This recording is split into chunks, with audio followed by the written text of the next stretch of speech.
When Governor Hochul proposed her budget of $227 billion, it reflected an all-time record for state spending, some 68% higher than just 10 years ago. Assembly Democrats, though, have added another $6 billion in spending on top of that. Still, it doesn't seem to be money, but policy issues that continue to hold up passage.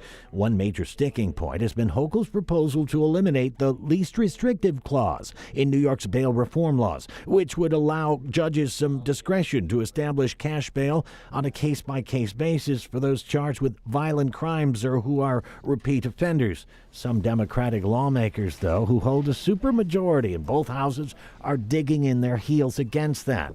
Another hang-up is over Hochul's mandate for 800,000 new affordable housing units in the state over the next decade, and her proposal to usurp local government zoning laws to get that accomplished. This has brought some resistance by suburban lawmakers, in particular from both parties. Those are the two first big issues that are not resolved, but under that is things like revenue, which includes how much people are going to get taxed and who gets taxed.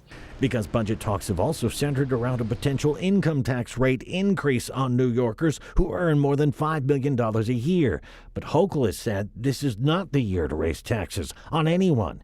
An increase in the state's minimum wage while also linking it to inflation going forward, and an expansion of charter schools, primarily in New York City, are also among the matters yet to be resolved. I wouldn't be surprised if some of those big things fall out of the budget and end up getting discussed later on in the legislative session. But for now, absolutely everything is still on the table.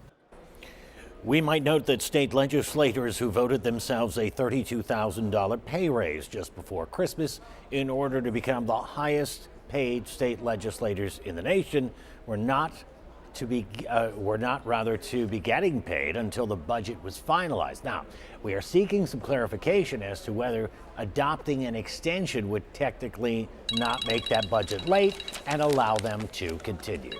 In the Information Center, Dave McKinley, Channel 2 News.